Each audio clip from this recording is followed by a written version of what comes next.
morning. So it is Tuesday morning before race week. So taper week means everything is, pretty short in duration.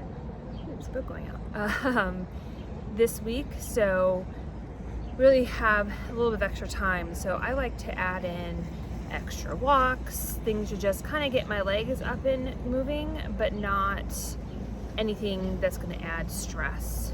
So getting excited. It's our first triathlon of the season. So we did a duathlon back in, mid-April.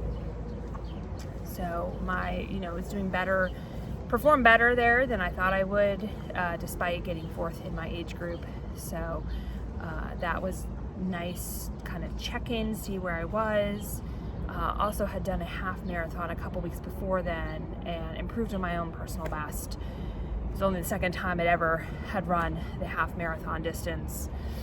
So that was my, prep as we were prepping towards the 70.3 we were going to be doing in a couple weeks that we've now had to kick out since hubby broke his foot. So focusing now on the two sprint races. So we have one this coming Saturday and one the following Saturday, and then we get a little bit of a break, and then we have two Olympic races scheduled in July. It's actually hard to find races out here in July. There tend to be a bunch in June and September, and maybe one or two in August, but even the August ones can be difficult to find. On top of this year, we have some family stuff we have to plan around, which of course falls right during some of the weekends where there are some good races that we would otherwise like to be doing. So gonna plan around all that this year. The goal for this year is to get two sprints in June, two Olympic races in July, and then in August I have nationals for both the sprint and Olympic distance. So I'm going to head out to Wisconsin and do those in early August. And then lastly, we have the Ironman 70.3 Atlantic City scheduled for early September. And then just depending on how our September pans out, there might be another Olympic race kind of towards the end of September. And then we like to do some run races or maybe even duathlon in October, November timeframe. Kind of the last race we do is usually some sort of turkey trot, where we do that with the family. So that's definitely not more of a PB. That's more of a let's get the girls out, let's go and have all four of us go out and do something together, fun together on the holiday. So this morning, what I'm doing is I'm getting in a walk, just something to get the legs moving. I did a lot of housework and things around the house Friday, Saturday, Sunday, and a little bit Monday, yesterday even. So didn't do much in ways of actual workouts. My last hard workout was actually on Friday. Everything else was super light, stretchy type stuff rolling out. So need to get in a little bit of intensity this week. So we'll get in I have the walk this morning. We'll go back, we'll get in some body weight, band strength training, especially around the knees and ankles, make sure my legs maintain any strength that they've gained, especially so I don't hurt my knee that I've had issues with in the past. And then I'll get in a swim tonight after work, and my youngest actually has football tonight, so at her game I might get in a little bit of light interval runs. We'll kind of see how my legs are feeling, as well as timing wise. I can't control traffic and things like that, so see if I can get that in while her team is warming up before they start playing their game. So that's Tuesday, and we'll catch up later this week.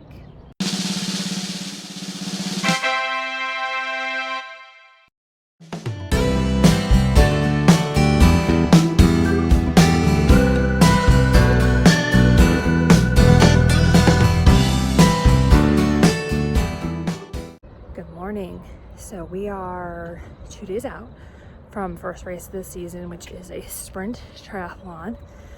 And the last 2 days, so Wednesday and Thursday, ended up with a migraine. So kind of a good thing it's a taper week, since I ended up really not feeling well. And once I got home from work, really was just going straight to bed. So back feeling better this morning. We've had a lot of wetness on top of it as well. So even if I had been feeling well, I wouldn't have been able to get outside on the bike or anything like that, because it's been all wet and foggy and really, really gross outside and not safe with thunderstorms going through. So not a huge deal that I didn't hit every workout this week, and you get in a quick little mini hit run this morning, mostly low intensity kind of run with just a couple little spurts in there for a teeny bit of speed. Get a bike ride and a swim in tonight when I get home. Both super chill, just about getting technique practice with the swim, just make sure that's all focused on before I get in the water on race morning, and just to get the legs going on the bike. So I will catch up with you guys later. Hi everyone. So we have our first triathlon in the books. That's always an exciting point in the season where you've kind of gotten to see where your fitness level is and kind of get your mindset going for the future races we have planned for this season. So some background on this race. This was our local race, which is usually our first race of the season. In New England, it's just too cold generally to get in the water before the beginning of June. The water temperature, we got really, really lucky this year, was actually warmer than the air when we started. But usually, if you're trying to do May races, you're having to put on like the booties and the extra head cover just to make sure you're not getting too cold while you're out in the water. So it was a local race. It's a sprint race. The distances are, the swim is about a half of a mile. The bike ride is 12.75 miles, and then you have your 5K at the end, although we're pretty sure, based on my watch and hubby's watch, that it's actually a little bit short and closer to probably about a 2.9 mile run. So got really lucky as well. But like I said, the weather was actually almost close to perfect as you could get for an early June race. It was about 52 or so when we got started. So temperature-wise, it's slightly chilly, but the nice thing is it had been really hot during the week, so the water was actually probably closer to 68, 70 degrees.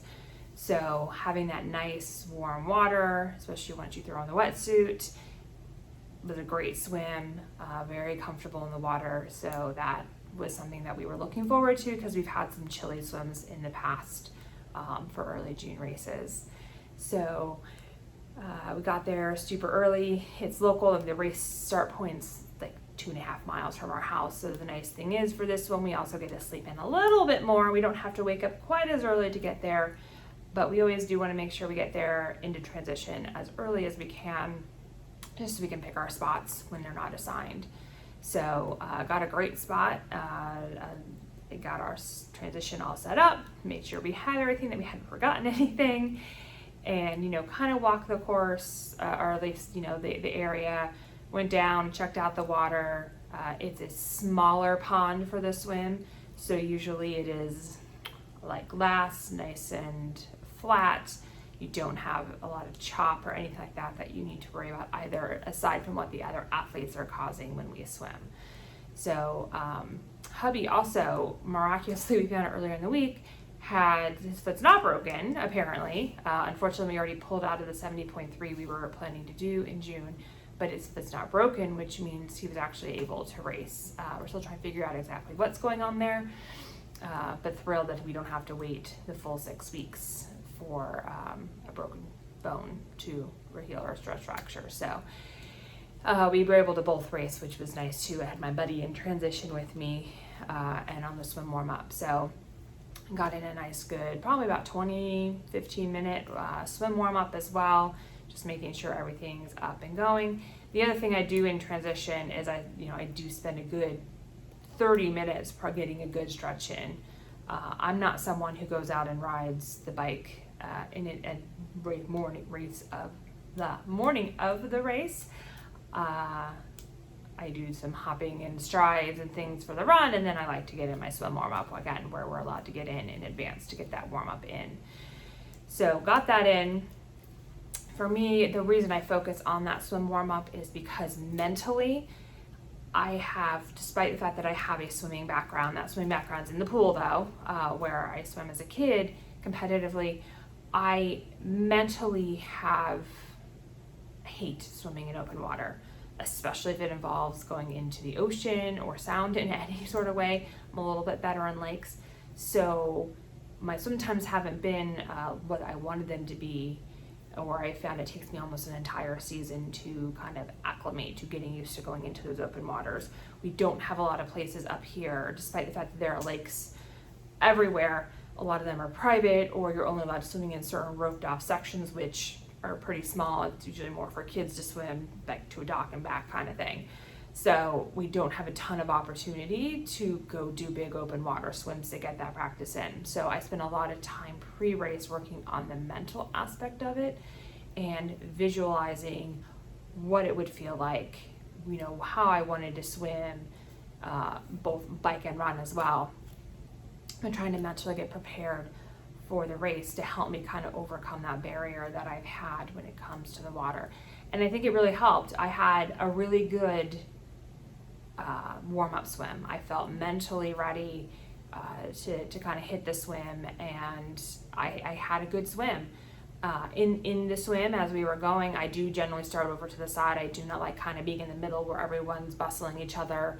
My very first race I did get kicked in the chest and have trouble breathing for the rest of the swim. So I've consciously removed myself from that, put over the side. It might have to be, you know, to the buoy. I might have a slightly longer swim, but I found I'm actually really good at sighting. So generally I'm swimming straight. I'm not kind of zigzagging my way through the water, coupled with I then don't end up in that hustle and bustle. So I'm not stopping and having to switch to breaststroke or tread water for a second while I'm trying to figure out, well, can I go right or left and where are the other people? It allows me to kind of just go straight and do my own race.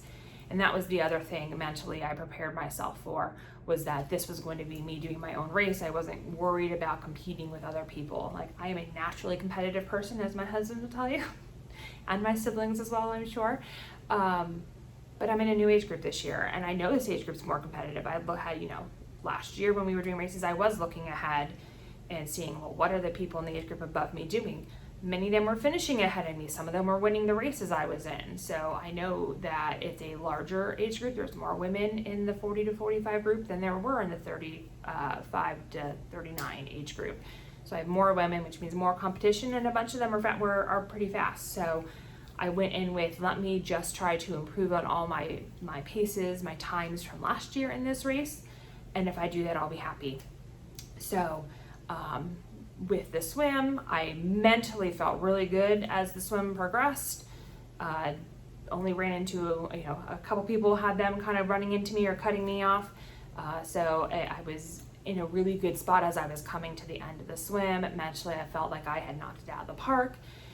When you get out of the water at this lake, transition is about a quarter mile away, and a bunch of that is actually running on blacktop, or they even had a section that it was just gravel. So had to take it a little slower than I would have liked, unfortunately, but you know, it wasn't worth getting hurt or something before you get onto the bike, of course. So did that, and the transition strip is up at the transit, or the timing strip's up at the transition area, so you don't get your time until you cross there. So the time on the official clock is a little deceptive, unfortunately, because it includes that quarter mile run back up to transition area.